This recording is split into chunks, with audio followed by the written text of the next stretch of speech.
For not for profit organization अलाभकारी या गैर व्यापारिक संस्थाओं के लेखे।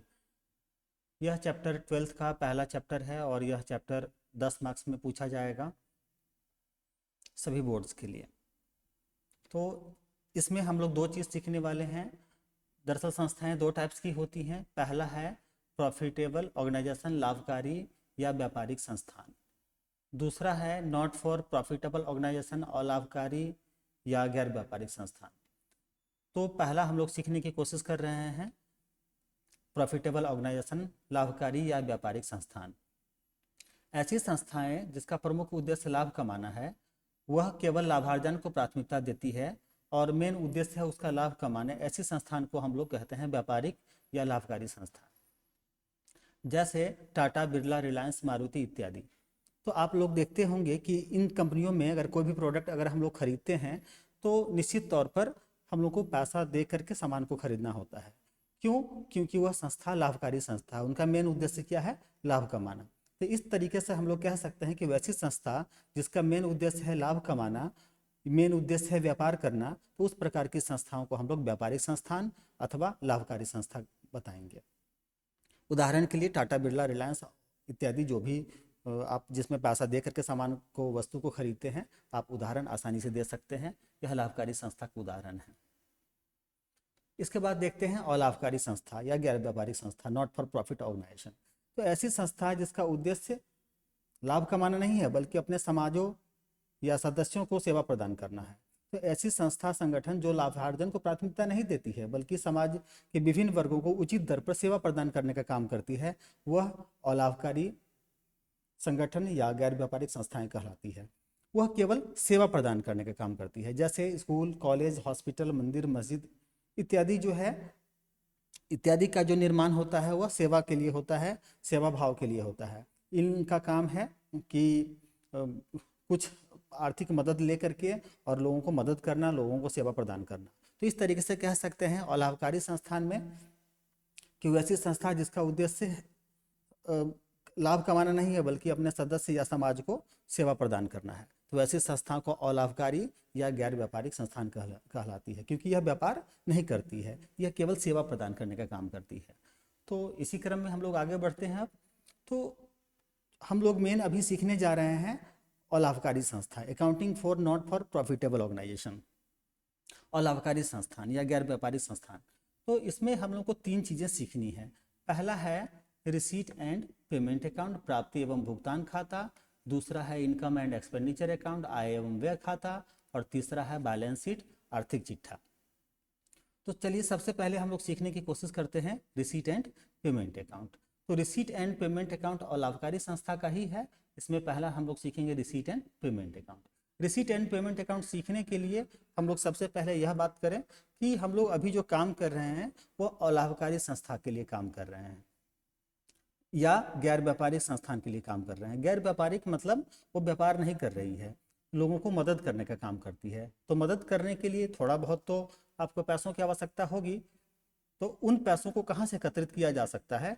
तो लोगों से मांग करके, चंदा के तौर पर मांग करके प्रस्तुत किया जा सकता है या लिया जा सकता है, या उस चंदा को लेकर के हम लोग काम को कर सकते हैं। तो इस तरीके से उसमें कुछ वर्ड हैं, उस वर्ड को अगर देखते हैं हम लोग, तो पहला वर्ड है सब्सक्रिप्शन। तो अभी हम लोग थोड़ी देर पहले देखे हैं कि हम लोग अलाभकारी संस्था के लिए काम कर रहे हैं। तो अलाभकारी संस्था में हम लोगों के पास में पैसा कहाँ से प्राप्त होगा? तो कुछ लोगों से, व्यवसायी वर्ग के लोगों से, आम आदमी से कुछ चंदा एकत्रित कर करके, किसी विशेष उद्देश्य के लिए चंदा एकत्रित करके और उस चंदा को लेकर के लोगों को सेवा प्रदान करने का काम किया जा सकता है। जैसे मुफ्त में इलाज करवाना, मुफ्त में किसी की मदद करना इत्यादि काम। तो चंदा उस संस्थान के लिए, वैसे नॉर्मल व्यक्ति के लिए चंदा देना खर्च हुआ, पर उस संस्था के लिए जो अलाभकारी संस्था है, उस संस्था के लिए क्या कहलाएगा? प्राप्ति कहलाएगा, रिसीट कहलाएगा। उसी तरीके से जनरल डोनेशन, आपके संस्थान को, आप अलाभकारी संस्थान है, आपके संस्थान को कोई व्यक्ति दान कर देता है कुछ भी, पैसा या अन्य कोई वस्तु, तो वह डोनेशन उस संस्थान के लिए क्या कहलाएगा? प्राप्ति कहलाएगा। इस वजह से जनरल डोनेशन भी प्राप्ति के अंतर्गत आएगा। इंट्रांस फीस, तीसरा है इंट्रांस फीस, प्रवेश शुल्क। आपके संस्थान में और लाभकारी संस्थान में कोई भी व्यक्ति अगर उसमें एंट्री लेना चाहते हैं, उसमें प्रवेश लेना चाहते हैं, तो उसके लिए आपने कुछ शुल्क निर्धारित किया है, तो वह भी उस संस्थान के लिए प्राप्ति कहलाएगा, उस संस्थान के लिए रिसीट कहलाएगा। उसी तरीके से उस संस्थान का कोई हॉल है बहुत बड़ा सा, उस हॉल को किराए पर दिया जाता है, तो उस संस्थान के लिए प्राप्ति होगी, तो यह रिसीट कहलाएगा। उसी तरीके से कोई भी सदस्य उसमें हैं, मेंबर्स हैं, वो सभी मेंबर्स कुछ न कुछ पैसा देते हैं प्रत्येक वर्ष या कुछ समय के पश्चात, निश्चित समय के पश्चात, तो इस तरीके से कुछ शुल्क अगर प्राप्त होता है तो उस संस्थान के लिए प्राप्ति कहलाएगा, वह रिसीट कहलाएगा। उसी तरीके से एक है लीजेसियस वसीयत। जैसे कोई अपना सारा संपत्ति किसी संस्थान को, अनाथालय को या हॉस्पिटल को या अन्य किसी संस्थान को दान कर देता है, तो उस व्यक्ति के लिए तो खर्च है, मगर उस संस्थान के लिए प्राप्ति है, तो इसे हम लोग प्राप्ति मानेंगे, रिसीट मानेंगे। अगला है 7वां है लाइफ मेंबरशिप फीस, आजीवन सदस्यता शुल्क। जो भी उसके लाइफ टाइम मेंबर होते हैं, प्रत्येक मेंबर कुछ न कुछ प्रत्येक वर्ष कुछ न कुछ शुल्क उसको देते हैं या प्रत्येक माह भी देते हैं, तो प्रत्येक जितने भी शुल्क प्राप्त होंगे वह प्राप्ति के श्रेणी में आएगा, वह रिसीट लिखेंगे हम लोग। इसी तरीके से नेक्स्ट है स्पेसिफिक डोनेशन। कोई व्यक्ति विशिष्ट दान दिया, जैसे बिल्डिंग बनवाने के लिए या अन्य स्पेशल कोई काम करवाने के लिए दान देता है, तो यह उस संस्थान के लिए प्राप्ति कहलाएगा। नेक्स्ट है ऑनेरियम। जैसे मजदूरी का भुगतान करते हैं, सैलरी का पेमेंट करते हैं, उसी तरीके से ऑनेरियम जो है वह पेमेंट है, वह खर्च है, इसको करना होता है पेमेंट। पेमेंट मतलब खर्च या एक्सपेंडिचर उसको बोल सकते हैं, एक्सपेंडिचर मतलब खर्च। जैसे सैलरी देते हैं तो पैसा जाता है, उसी तरीके से कोई व्यक्ति को हम लोग लाते हैं कुछ व्याख्यान देने के लिए, कुछ लेक्चर्स वगैरह देने के लिए, उसको छोटा सा अमाउंट कुछ दिया जाता है, तो वह कहलाएगा मानदेय कहलाएगा, यह ऑनरियम कहलाएगा।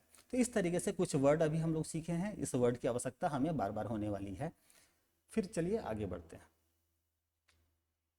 तो चलिए अब 11th में थोड़ा सा जर्नल को रिवीजन करें। तो कुछ लिखा हुआ है क्वेश्चन कि जर्नलाइज द फॉलोइंग ट्रांजैक्शंस, निम्नलिखित लेन देनों का जर्नल बनाइए, और इसी जर्नल से हम लोगों को बनाना है कैश का लेजर। तो एक यह क्वेश्चन है, 10 क्वेश्चन है, 10 पॉइंट है इसमें, या 10 डेट का बना हुआ है। इसको हम लोग पहले जर्नल बनाएंगे और इसी जर्नल को कैश के लेजर में ट्रांसफ़र करेंगे। तो एक जर्नल का यह हो गया फॉर्मेट, और यह कैश के लेजर में इसको हम लोग ट्रांसफ़र करेंगे, तो इस वजह से कैश का फॉर्मेट बना लिए हैं। वैसे लेजर बनाने के लिए 8 कॉलम का इस्तेमाल किया जाएगा, मगर हम लोगों ने अभी डेट वगैरह को अभी नहीं मेंशन किया है, तो यहाँ पर 4 ही कॉलम हम लोगों ने अभी बनाया है। पार्टिकुलर अमाउंट, पार्टिकुलर और अमाउंट। इस साइड को हम लोग बोलते हैं डेबिट, पहले से अवगत है। इस साइड को हम लोग बोलते हैं क्रेडिट, पहले से ही हम लोग जानते हैं। आइए पहले जर्नल बनावें और फिर इस जर्नल के आधार पर इस कैश के लेजर में उसको हम लोग ट्रांसफ़र करें। तो पहला जर्नल है स्टार्टेड बिजनेस विथ कैश। पहला जर्नल है स्टार्टेड बिजनेस विथ कैश, मतलब बिजनेस को प्रारंभ करने के लिए एंट्री क्या बनेगा। तो हम लोग बिजनेस को प्रारंभ करने का एंट्री जानते हैं कि बिजनेस में पैसा पहले आता है, तो cash account DR to capital account. तो फिर अगर इस जर्नल को कैश के लेजर में ट्रांसफ़र करने के लिए, इसको कैश के लेजर में ट्रांसफ़र करने के लिए कैश में क्या लिखेंगे, टू कैपिटल। तो आइए हम लोग उसको ट्रांसफ़र करें, कैश में लिख लेंगे टू कैपिटल। तो यहाँ लिखते हैं टू कैपिटल और इसका अमाउंट यहाँ लिख लेंगे। उसी तरीके से और अगला देखें हम लोग, तो दूसरा है रेंट रिसीव। रेंट रिसीव मतलब रेंट प्राप्त होगा, तो फिर इसके लिए जर्नल क्या बन सकता है। तो रेंट प्राप्त होगा तो फिर पैसा तो आएगा, तो इस वजह से एंट्री हम लोग बनाएंगे कि पैसा आएगा तो cash account DR to rent. तो फिर इस जर्नल को लेजर में आप ट्रांसफ़र करिए, तो कैश के लेजर में लिखेंगे कैश में टू रेंट। तो इस तरीके से हम लोग कैश में लिखते हैं टू रेंट, और जो कुछ भी अमाउंट होगा अमाउंट वाले कॉलम में लिख लेंगे।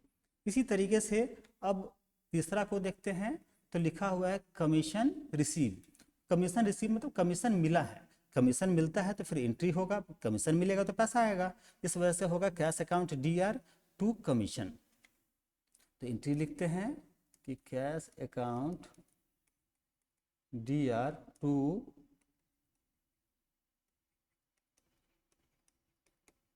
कमीशन। तो यह तो बन गया जर्नल। इसको कैश के लेजर में ट्रांसफर करने के लिए तो कैश में क्या लिखेंगे, टू कमीशन। तो आइए हम लोग लिखते हैं टू कमीशन।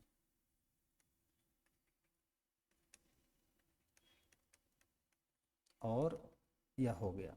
फिर नेक्स्ट देखते हैं, अगला है सोल्ड गुड्स फॉर कैश, नकद सामान बेचे हैं, नकद सामान बेचते हैं फिर पैसा प्राप्त होगा, तो इसके लिए जर्नल बनाते हैं कि कैश अकाउंट DR, सामान बेचे हैं तो टू सेल। तो कैश में लेजर में ट्रांसफर कैसे करेंगे, तो कैश में क्या लिखेंगे, टू सेल। तो आइए हम लोग लिखते हैं कैश के लेजर में टू सेल। फिर देखते हैं अगला जर्नल क्या है, लिखता है फर्नीचर सोल्ड, फर्नीचर बेचा है हम लोगों ने, फर्नीचर बेचेंगे फिर पैसा आएगा और फर्नीचर जाएगा, तो इस वजह से जो इसका एंट्री बनेगा कि cash account DR to furniture. तो फिर इसको कैश का लेजर में ट्रांसफर करिए, कैश में लिखेंगे टू फर्नीचर। तो आइए कैश में लिखते हैं हम लोग टू फर्नीचर, टू फर्नीचर, और इसके अमाउंट को यहाँ लिख लेंगे। इसके बाद पुनः फिर देखते हैं जर्नल का अगला क्वेश्चन क्या है। फिर लिखता है कि purchase goods for cash, purchase goods for cash मतलब नकद सामान खरीदा गया, नकद सामान खरीदते हैं तो फिर इसके लिए जर्नल क्या बन सकता है कि वस्तु आएगा और पैसा जाएगा, तो इस वजह से एंट्री होगा कि परचेज अकाउंट DR, पैसा जाएगा तो टू कैश अकाउंट। अब इसको लेजर में ट्रांसफर करते हैं, तो कैश के लेजर में होगा बाई परचेज, कैश के लेजर में क्या कहलाएगा, बाई परचेज। तो इस तरीके से हम लोग लिखते हैं बाई परचेज, और यहाँ अमाउंट लिख लेंगे। इसी तरीके से अगले क्वेश्चन को अगर देखें तो लिखा है सैलरी पेड, वेतन दिए हैं, वेतन देने का एंट्री क्या बनेगा, तो वेतन देंगे तो फिर पैसा जाएगा, तो एंट्री होगा salary account DR to cash account. फिर इसे कैश के लेजर में ट्रांसफर करिए, तो कैश में क्या लिखेंगे, बाई सैलरी। तो लिखिए कैश में बाई सैलरी, बाई सैलरी। फिर इसी तरीके से अगला क्वेश्चन को देखते हैं, वेजेस पेड, मजदूरी देंगे तो क्या जर्नल बनेगा, तो मजदूरी देने पे एंट्री बनेगा wages account DR to cash. फिर कैश के लेजर में ट्रांसफर करिए, कैश में क्या लिखेंगे हम लोग, बाई वेजेस। तो लिखिए कैश में हम लोग लिखते हैं बाई वेजेस, और इसके अमाउंट को यहाँ लिख लेंगे। इसी तरीके से अब एक और देखते हैं अगला, बिल्डिंग परचेज, बिल्डिंग को खरीदा गया, तो फिर क्या एंट्री बन सकता है, बिल्डिंग को खरीदने पर एंट्री बनेगा कि बिल्डिंग आएगा, बिल्डिंग अकाउंट DR, पैसा जाएगा तो टू कैश अकाउंट। फिर इसको लेजर में ट्रांसफर करिए, कैश के लेजर में लिखेंगे बाई बिल्डिंग, तो कैश में लिखेंगे बाई बिल्डिंग। तो इस तरीके से हम लोग लिखते हैं बाई बिल्डिंग, इसके अमाउंट को यहाँ लिख लेंगे। इसी तरीके से अब अगले एंट्री को देखते हैं हम लोग।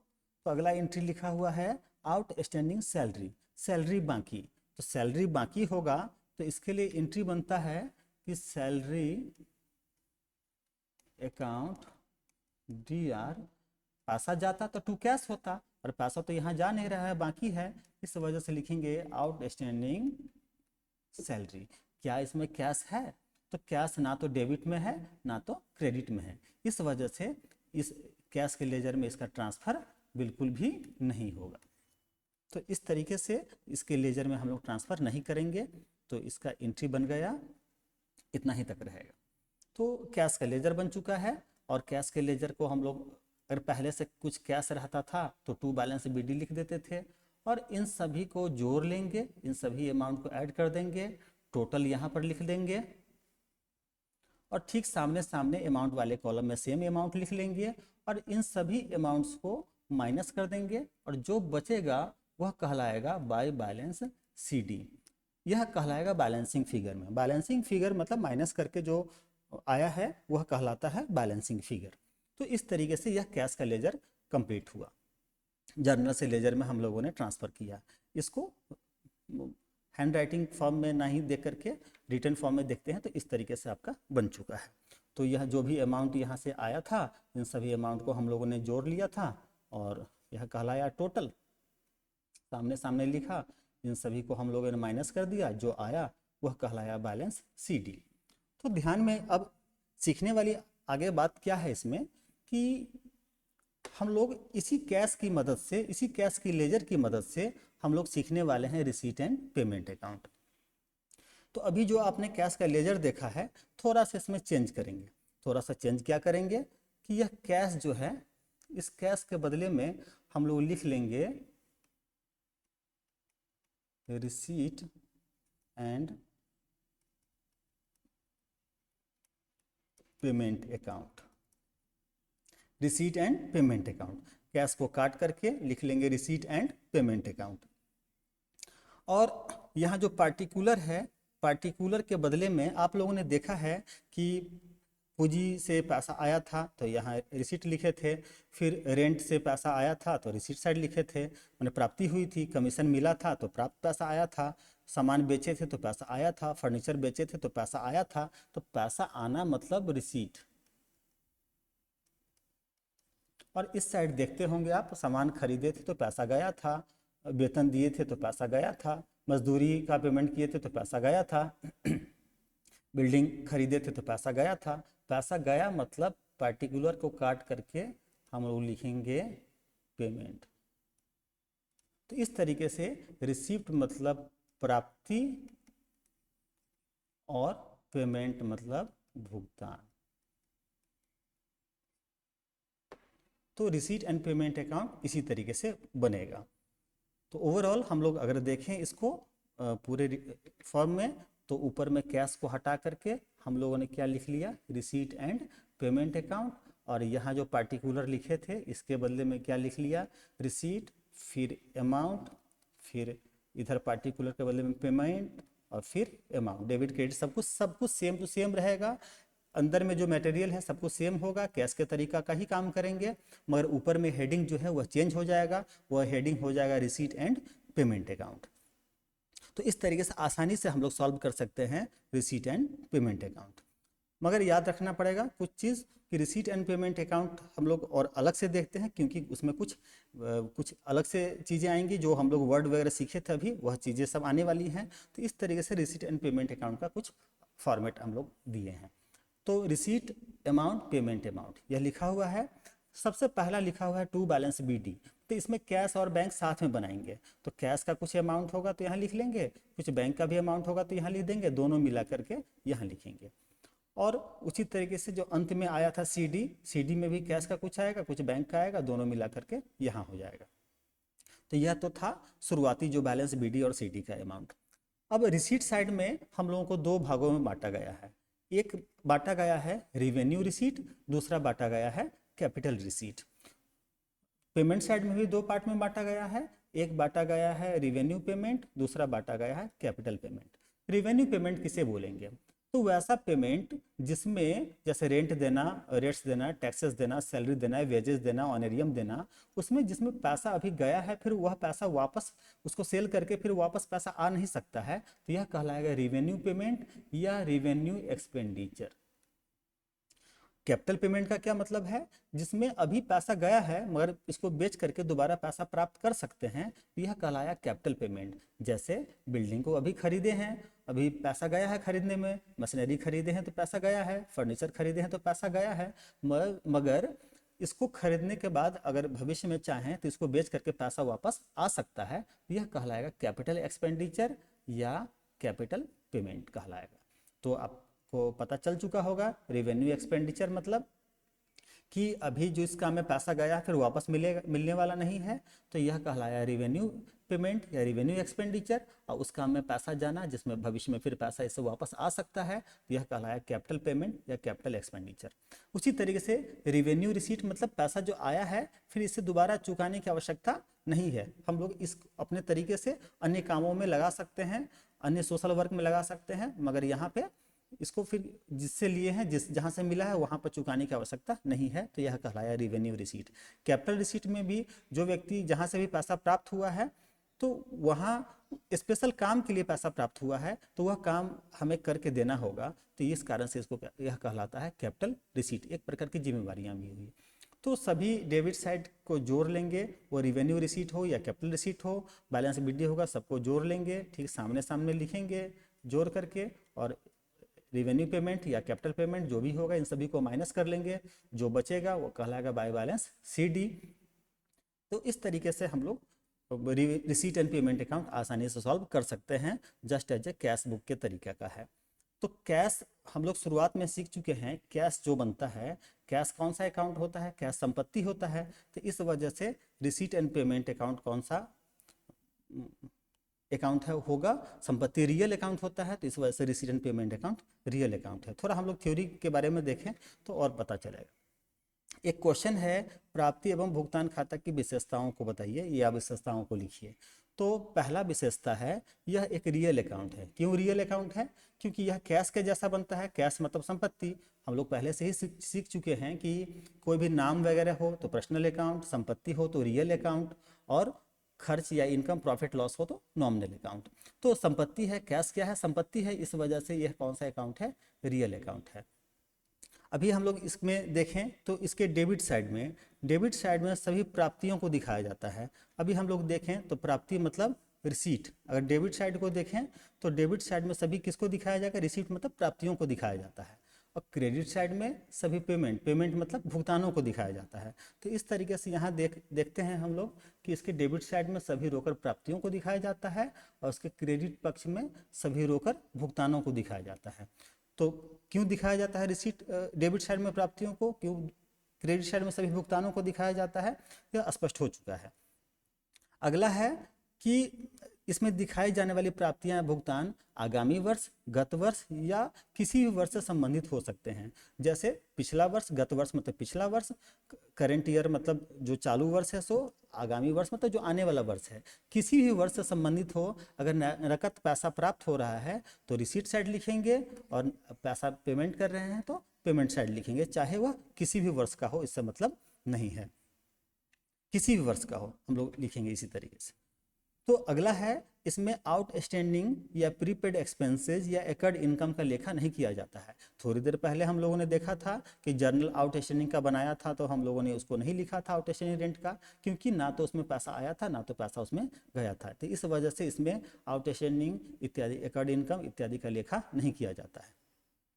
नेक्स्ट है कि लेखांकन अवधि के अंत में खाते का शेष निकाला जाता है, जिसे कैश इन हैंड या बैलेंस CD कहते हैं। अभी आपने देखा होगा क्या कि यहाँ खाते के अंत में कैश इन हैंड निकालते हैं, बैलेंस CD निकालते हैं, इसे कैश इन हैंड अथवा कैश एट बैंक कहते हैं। तो इस तरीके से हम लोगों ने थ्योरी को कंप्लीट किया है कि लेखांकन जो प्राप्ति एवं भुगतान खाता है, इसके अंत में कैश इन हैंड को लिखा जाता है। और रिसीट एंड पेमेंट अकाउंट अगर इतना सीख लिया जाए तो रिसीट एंड पेमेंट अकाउंट को भी क्वेश्चन आसानी से बन सकता है।